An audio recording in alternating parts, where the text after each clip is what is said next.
I can help you understand her anger and resentment and complaining.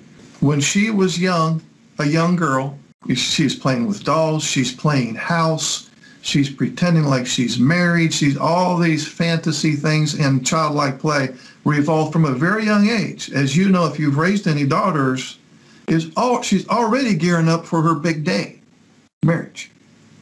She's already gearing up for, I'm a princess and I'm going to find my prince and I'm going to have babies. We're going to have a big happy family. She has all of these fantasies and images in her head about her big day is going to come when she's going to get married. And most marriage ceremonies, they make a big production out of it. It's a huge deal for her. Then she hooks up with somebody who's low in social and emotional needs. But, you are very task-oriented.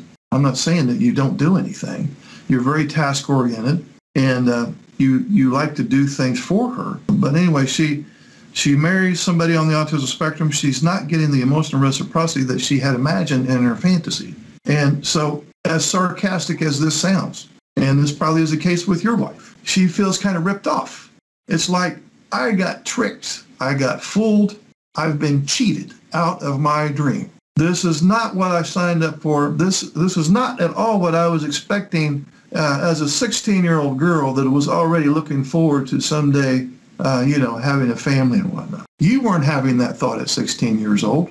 You didn't have the thought one time, gosh, I cannot wait to get married and have kids. I'm really looking forward to that day. You never had that thought at all. You're more concerned maybe with playing your games or some kind of special interest thing. So, in summary, she feels like her dreams have been stolen. And she feels like she's at the wrong movie. And she has been trying to correct your ass for how many years? But she's going around about it in a way that is making it worse.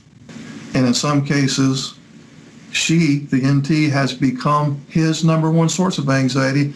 And I have lost track of the number of guys who have come right out and said, I'm afraid of her. I'm literally afraid of her. It seems like I'm always in trouble. I'm always concerned that what I say or do is going to put me back in the doghouse again. And so he's walking around on thin ice most of the time. And her message delivery, being the stress-inducing delivery that it is, causes you to do some version of meltdown or shutdown or false agreement where you just go along with whatever she says just for him to get the conversation over with. I don't think her intentions were malicious. Her motives were pure for the most part. She was doing the best that she knew how to do at the time to get you to have that emotional reciprocity and intimacy and validate her feelings and yada, yada, yada. So I'm not saying that she's your enemy. In fact, I'm saying the opposite. She is not your enemy. But sometimes, if you want to be honest with yourself, it feels as if she is. She's wired the way that she is. You're wired the way that you are. But we do need to work on some things. So just because nobody, not that you never did anything wrong. There's times when you purposely were trying to be a dick. But I'm saying the other 80% of the stuff that she has made false assumptions about have been about the traits of the disorder. But just because you may have some traits of the disorder or condition, that doesn't give you a license to just say, and I know you wouldn't do this, it doesn't give you a license to say, that's just the way I'm wired, and you're just, that's just how I am. So if I have these meltdowns, that's, you're just going to have to live with it. We know that we're not saying that. There's still things that can be done.